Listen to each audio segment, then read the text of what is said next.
Hello everyone, welcome to disease learning. I hope you are doing well.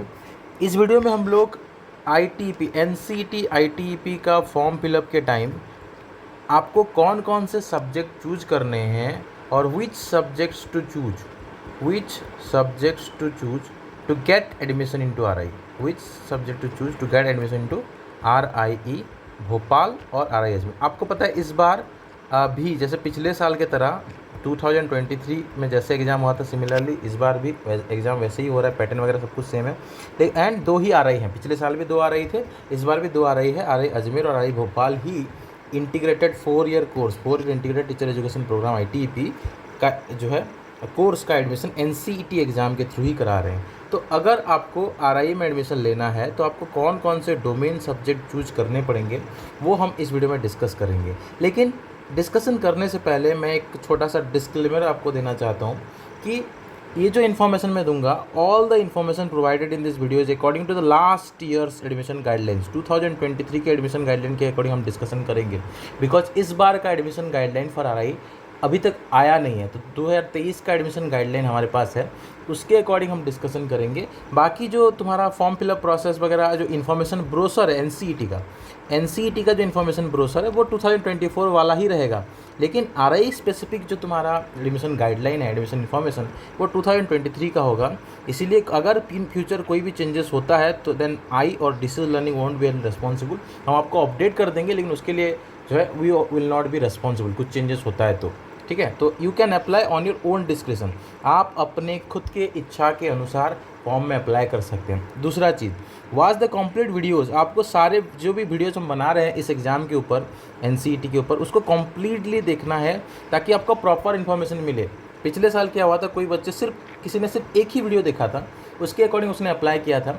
बाद में बहुत सारे चेंजेस आए थे जो मैं वीडियो के थ्रू बताया था, लेकिन उसने वो वीडियोज़ देखे नहीं थे। लास्ट में हमको बोलता है कि सर आपका वीडियो देख के हमने अप्लाई किया और हमारा गलती हो गया। तो उन सब चीज़ों के लिए वी आर नॉट रिस्पॉन्सिबल। तो इस डिस्क्लेमर के थ्रू मैं यही बताना चाहता हूँ। तो thank you, let's move forward. तो सबसे पहले हम डिस्कशन करेंगे आरआई अजमेर का एडमिशन गाइडलाइन।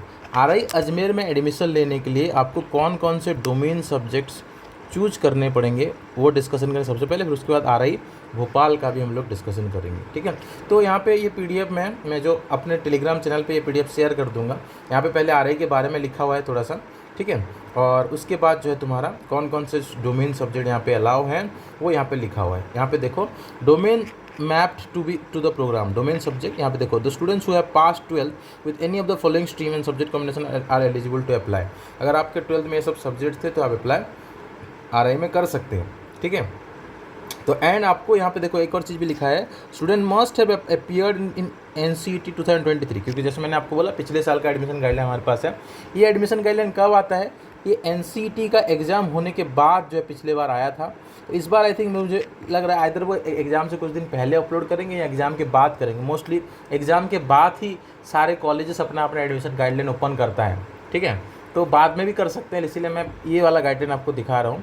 ठीक है, एनसीईटी 2024 का एग्ज़ाम जो है 12 जून को है, तो शायद 12 जून के बाद कुछ दिन बाद ये एडमिशन गाइडलाइन इस तरह से आएगा। मोस्ट प्रोबेबली मुझे लग रहा है यही रहेगा। स्टिल जो है आप अपने हिसाब से अप्लाई कर सकते हो। यहाँ पे क्या लिखा है देखो, student must have appeared in the NCET conducted by national testing agency in the following domain subject. आपको फॉलोइंग डोमेन सब्जेक्ट लेना पड़ेगा अप्लाई करते टाइम।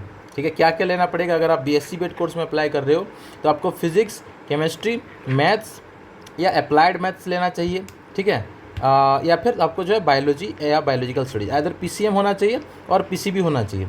उसके साथ अगर आपका कंप्यूटर इन्फॉर्मेशन प्रैक्टिस है तो भी हो सकता है, एंड बायोटेक्नोलॉजी बायोकेमिस्ट्री है तो भी हो सकता है। मोस्टली क्या होता है कि अदर पीसीबी वाले होते हैं या पीसीएम वाले होते हैं। तो अगर किसी का कंप्यूटर साइंस है तो भी वो अप्लाई, इन्फॉर्मेशन प्रैक्टिस है तो भी वो अप्लाई कर सकते हैं। बीए बीएड कोर्स के लिए अप्लाई करना तो आपका ज्योग्राफी या जूलॉजी होना चाहिए, इनमें से कोई एक, हिस्ट्री होना चाहिए। ठीक है, एंड लैंग्वेज में आपका इंग्लिश, हिंदी एंड उर्दू होना चाहिए। यहाँ पे आप साफ साफ देख सकते हो कि आपका जो है ये सब्जेक्ट आपका डेफिनेटली यहाँ पे डोमेन सब्जेक्ट में होना चाहिए। इसके अलावा हिस्ट्री और इकोनॉमिक्स भी जो है तुम्हारा डोमेन सब्जेक्ट होने से चलेगा। History, economics and political science, sorry history तो यहाँ पे लिखा हुआ है, इकोनॉमिक्स एंड पॉलिटिकल साइंस होने से भी जो है तुम्हारे यहाँ पे आप अप्लाई कर सकते हो। ऑल्दो यहाँ पे ये चीज़ नहीं लिखा है, still on my own knowledge I am informing you. लेकिन स्टार्टिंग में मैंने आपको ये चीज़ बताया है कि जब आप अप्लाई कर रहे हो तो आप अपने हिसाब से आपको जो सही लगता है अप्लाई करो। मेरा काम है जस्ट आपको गाइड करना, ताकि आपको जो थोड़ा सा एटलीस्ट मैं आपके जो फॉर्म फिलअप प्रोसेस है या आपकी पढ़ाई में थोड़ा सा मदद कर पाऊँ, तो that will be very great for me. वही हम कर रहे हैं। हम कोचिंग के थ्रू जो है आपका इस काम को, सिलेक्शन प्रोसेस को ईजी बनाने का काम करते हैं, ठीक है। By providing you PDF notes, आपको PDF नोट्स प्रोवाइड करके, आपको ऑनलाइन टेस्ट सीरीज प्रोवाइड करके, ठीक है, आपको ऑनलाइन टेस्ट सीरीज प्रोवाइड करके एंड आपको ऑनलाइन कोचिंग प्रोवाइड करके हम आपका काम को, सिलेक्शन को आसान बनाते हैं। और फॉर्म फिलअप के लिए, फॉर्म फिलअप को भी आपका आसान बनाने के लिए, एडमिशन के लिए और भी बहुत सारा नॉलेज प्रोवाइड करने के लिए भी यूट्यूब के थ्रू आपको इन्फॉर्म करते हैं। ये जो online coaching, online test series, PDF notes, ये हमारा पेड कोर्सेज के थ्रू चलता है, जिसके थ्रू मतलब आपको प्रॉपर गाइडेंस मिल सकता है। मैं तो अपना टाइम के इशू की वजह से सिर्फ टीचिंग एप्टीट्यूड एंड कुछ आर्ट्स के सब्जेक्ट पढ़ा पाता हूँ। बाकी हमारे पास पूरा टीम है, डिजिटल लर्निंग टीम है, जिसमें काफ़ी सारे टीचर्स हैं, अपने अपने सब्जेक्ट में एक्सपर्ट हैं, जो आपको इस एग्ज़ाम को क्रैक करने के लिए बहुत अच्छी तरह से गाइड करते हैं। बहुत सारे स्टूडेंट पिछले साल जो है हमारे यहाँ से पढ़ के RI Ajmer and RI Bhopal में एडमिशन लिए हैं NCET एग्ज़ाम के थ्रू, एंड काफ़ी सारे बच्चे RI भुवनेश्वर एंड मैसूर में भी एडमिशन लिए RI CEE के थ्रू, ठीक है। अगर आप किसी भी RI को कभी विजिट करते हो तो डिजिटल लर्निंग का नाम आप लोगे तो आपको डेफिनेटली बता देंगे कितने सारे स्टूडेंट वहाँ से हैं, ठीक है। इसके अलावा और भी काफ़ी सारी चीज़ जो हम बाद में डिस्कशन करेंगे, लेकिन मेरा काम है कि आपका काम को आसान बनाना, और हमारा पूरा टीम जो है आपको सिलेक्शन प्रोसेस में और ईजी बना सकते हैं। तो यूट्यूब के थ्रू तो फॉर्म फिलअप, या मेरे पास जितना टाइम होता है यूट्यूब के थ्रू मैं जो है आपको इन्फॉर्म करता हूँ। हालांकि आजकल थोड़ा टाइम मुझे कम मिल रहा है, इसलिए यूट्यूब पे वीडियोस कम आ रहे हैं, लेकिन ऑनलाइन कोचिंग डेली चलता है, ठीक है। ऑनलाइन कोचिंग में डेली क्लास होता है, क्योंकि वहाँ पे पूरा टीम हमारा इन्वॉल्व है, एंड पेड कोर्स है, इसलिए वहाँ पे जो है स्मूथली सब कुछ चल पाता है, क्योंकि हम सबको जो है विथ सैलरी हम रखते हैं, तो वो आराम से प्रॉपर डेडिकेशन के साथ काम करते हैं। तो किसी को भी अगर कोर्स ज्वाइन करना है तो आप व्हाट्सएप कर सकते हो 7327813135, इस नंबर पे आप व्हाट्सएप करके जो है कोर्स को ज्वाइन कर सकते हो। लेकिन हम आगे बढ़ते हैं अपने डिस्कशन में। इंस्टीट्यूशन कौन कौन सा सब्जेक्ट पे आपको ITP कोर्स प्रोवाइड करता है वो भी जान लो। Math, physics, chemistry, zoology, botany, इन 5 सब्जेक्ट में आप जो है BSc BEd कर सकते हो। BSc BEd में भी 2 स्ट्रीम होता है, BSc BEd physical science and BSc BEd biological science. Physical science के लिए आपको लेना पड़ेगा PCM लेने से आप जो है पहले TGT मैथ बन सकते हो, उसके बाद जो है आप फिजिक्स, केमिस्ट्री, मैथ्स में PGT भी बन सकते हो, जो भी आपका स्पेशलाइज्ड सब्जेक्ट होगा। एंड अगर आप PCB लेते हो तो आप जो है फास्ट क्या बन सकते हो, TGT साइंस बन सकते हो, उसके बाद आप फिजिक्स, केमिस्ट्री एंड बायोलॉजी के जो है PGT भी बन सकते हो। मोस्टली जो है TGT साइंस वाले जो लेते हैं वो बायोलॉजी के PGT बनते हैं। और BA BEd अगर आपको करना है तो वो सिर्फ यही 5 सब्जेक्ट ही आपको प्रोवाइड करते हैं, geography, history, English, Hindi, Urdu. इनके पास फ़िलहाल मतलब 2023 में ये नहीं था, शायद 2024 में ऐड हो जाए इकोनॉमिक्स एंड पॉलिटिकल साइंस, लेकिन 2023 में सिर्फ ज्योग्राफी एंड हिस्ट्री इनके पास था। क्यों था? बिकॉज इनके RI ये अजमेर में दूसरे सब्जेक्ट के और मतलब ज्योग्राफी एंड हिस्ट्री को छोड़ के और सब्जेक्ट के फैकल्टीज़ 2023 में नहीं थे। अगर इस बार फैकल्टी रिक्रूटमेंट हुआ है, मुझे जितना पता है फैकल्टीज़ का जो है रिक्रूटमेंट हुआ है, तो ये जो है डेफिनेटली ऐड कर सकते हैं, ठीक है। मैं RI अजमेर का आपको बात कर रहा हूँ, तो ये जो है जो अगर फैकल्टी उनका रिक्रूट हुआ होगा, डेफिनेटली मुझे लग रहा है, क्योंकि NCERT ने रिक्रूटमेंट किया है काफ़ी सारा, तो डेफिनेटली इसमें जो है तुम्हारा पॉलिटिकल साइंस और इकोनॉमिक्स भी ऐड हो सकता है, ठीक है। मेरा बात को अच्छे समझो, हो सकता है, मैं नहीं बोल रहा कि हो जाएगा, ठीक है। इसीलिए फ्यूचर में कुछ चेंज होता है तो आप अकॉर्डिंगली जो है हम उसको डील करेंगे बाद में, ठीक है। एंड तो कौन कौन सा सब्जेक्ट आपको यहाँ पे लेना पड़ेगा, लैंग्वेज 1, लैंग्वेज 2 लेना है, teaching aptitude, general test and 3 relevant domain subject जो आपको यहाँ पे दिखाया गया है वही लेना है, उसके अलावा कुछ नहीं लेना है। तो ये तुम्हारा RI किसका था, RI अजमेर का था। सीट वगैरह दिया है जो बाद में हम डिस्कशन करेंगे, सीट स्ट्रक्चर क्या है सब कुछ, ठीक है, ये बाद में डिस्कशन करेंगे। अब हम चलते हैं RI भोपाल का एडमिशन गाइडलाइन की तरफ।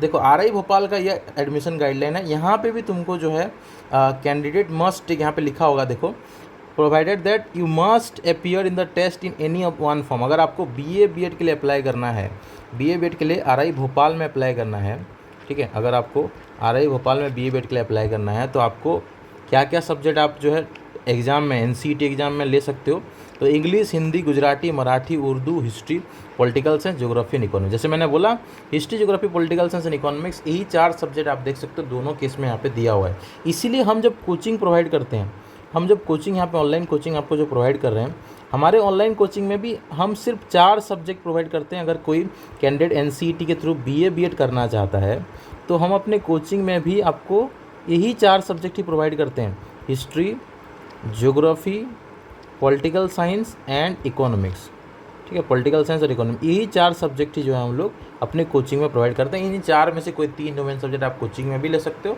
प्रिपरेशन के टाइम, और एग्जाम में भी इन्हीं जो भी आपने कोचिंग में पढ़ा है वही सब्जेक्ट को फॉर्म फिलअप करते टाइम चूज करना और एग्जाम भी देना। आगे जाके कौन सा सब्जेक्ट पे आपको ऑनर्स करना है that is a different thing, वहाँ जाके आप डिसाइड कर सकते हो, लेकिन अभी आपको इन चारों में से किसी 3 सब्जेक्ट को लेना पड़ेगा BA BEd करने के लिए, ठीक है। और BSc BEd करने के लिए क्या सब्जेक्ट आपको लेना पड़ेगा, आपको यहाँ पे जो है यू मस्ट देखो provided that you must have appeared for the test in one from physics chemistry and math zoology botany as discipline knowledge in NCERT। तो आपको जो है यहाँ पे ये सब्जेक्ट में से एनी वन फ्रॉम दिस, मतलब इन 5 में से कोई एक सब्जेक्ट तो होना चाहिए। बाकी इसके अलावा डेफिनेटली फिजिक्स अगर आप ले रहे हो तो उसके साथ केमिस्ट्री मैथ या केमिस्ट्री बायोलॉजी लेना चाहिए। 12th में तो जूलॉजी बॉटनी ऐसा कुछ होता नहीं है, आपका बायोलॉजी होता है। तो फिजिक्स केमिस्ट्री मैथ ले लो या फिर फिजिक्स केमिस्ट्री बायोलॉजी ले लो जो आपको अच्छा लगता है, ईजी लगता है। तो यहाँ पे थोड़ा और डिटेल में बताऊँ तो डिसिप्लिनरी सब्जेक्ट इनका जो है वो क्या है, physics chemistry math zoology botany है, ठीक है। तो ये 5 सब्जेक्ट आपको वहाँ पे जाके प्रोवाइड करेंगे, वहाँ पे कोर्स प्रोवाइड करेंगे। एंड कैंडिडेट हुए पास 12th इन साइंस और math stream having physics chemistry math and biology they can apply for BSc BEd। तो यहाँ पे याद रखना बॉटनी जूलॉजी तो 12th में ऐसा होता नहीं है, बायोलॉजी उसको कहते हैं, दोनों एक साथ रहते हैं, लेकिन किसी किसी स्टेट में बॉटनी जूलॉजी अलग अलग से पढ़ाया जाता है, तो वो भी अप्लाई कर सकते हैं बॉटनी जूलॉजी अलग अलग करके।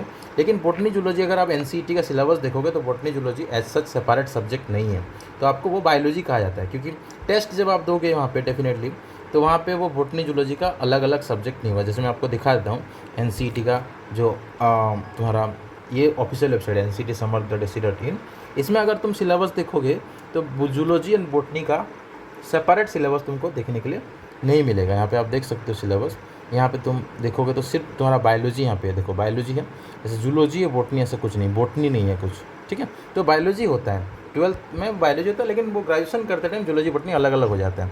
तो समझ में आ गया जो मैंने आपको समझाया, मैं समराइज कर देता हूँ। अगर आपको RI में एडमिशन लेना है, अगर आपको RIE अजमेर या RIE भोपाल में NCERT एग्ज़ाम के थ्रू एडमिशन लेना है, ठीक है, NCERT ITP एग्ज़ाम के थ्रू अगर आपको एडमिशन लेना है ITP कोर्स में, ITP कोर्स का नाम है और NCERT एग्ज़ाम का नाम है। ITP मतलब होता है integrated teacher education programme, NCERT मतलब नेशनल कॉमन एंट्रेंस टेस्ट, ठीक है। तो आपको कौन कौन से डोमेन सब्जेक्ट चूज करने पड़ेंगे, यहाँ पे वही हम लोग डिस्कशन कर रहे थे। अगर आपको BSc BEd करना है, ठीक है, तो क्या लेना है, और आपको अगर BA BEd करना है तो क्या लेना है, वो हम डिस्कशन किए इस वीडियो में, समराइज मैं कर देता हूँ। BSc BEd करना है तो आपको फिजिक्स केमिस्ट्री मैथ या फिजिक्स केमिस्ट्री बायोलॉजी लेना है, ठीक है, PCM या PCB किसी भी लेना है, फिजिक्स केमिस्ट्री मैथ और फिजिक्स केमिस्ट्री बायोलॉजी।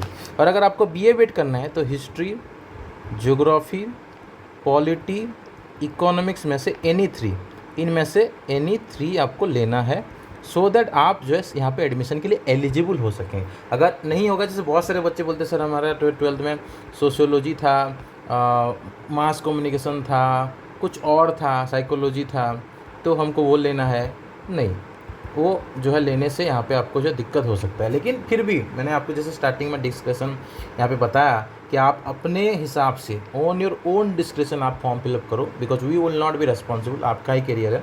बस मेरा काम जैसे मैंने बोला, my duty is to guide you so that you can fill the form fill up smoothly, form जो है आराम से फिलअप कर सकते हो, इसलिए हमारा काम है। और कोचिंग भी हम लोग इसी सब्जेक्ट में प्रोवाइड करेंगे। हम जो है फिजिक्स केमिस्ट्री मैथ बायोलॉजी में साइंस वाले बच्चों को कोचिंग प्रोवाइड कर रहे हैं, और history geography economics political science के लिए जो है आर्ट्स वाले बच्चों को गाइडेंस प्रोवाइड कर रहे हैं। इसके अलावा टीचिंग एप्टीट्यूड, जनरल टेस्ट और जो लैंग्वेज 1 एंड लैंग्वेज 2 के लिए भी आपको जो है गाइडेंस मिलेगा। लैंग्वेज 1 लैंग्वेज 2 अगर आप हिंदी इंग्लिश और हिंदी लेते हो तो मिलेगा। और उसके अलावा हम एक और सब्जेक्ट उड़िया पढ़ा रहे हैं, उड़िया सब्जेक्ट भी किसी ने लैंग्वेज 1 लैंग्वेज 2 में लिया हुआ है, तो जो है हम उसके ऊपर गाइड करें। तो इतने सब्जेक्ट के ऊपर हम आपको कोचिंग प्रोवाइड कर रहे हैं। अगर आपको कोचिंग ज्वाइन करना है या स्टडी मटेरियल चाहिए या टेस्ट सीरीज चाहिए तो इस नंबर पे व्हाट्सएप करना 7327813135, ठीक है, 7327813135, इस नंबर पर व्हाट्सएप करके आप डिटेल पूछ सकते हो एंड कोर्स को as soon as possible join कर सकते हो। बिकॉज 12 जून को जो है आपका NCERT का एग्ज़ाम होगा, और उसके बाद कुछ लाइक अराउंड आधा और 1 महीना बाद आपका RICEE का एग्ज़ाम भी होगा, RICEE 2024, जिसके थ्रू रिमेनिंग 2 RI में RI भुवनेश्वर और RI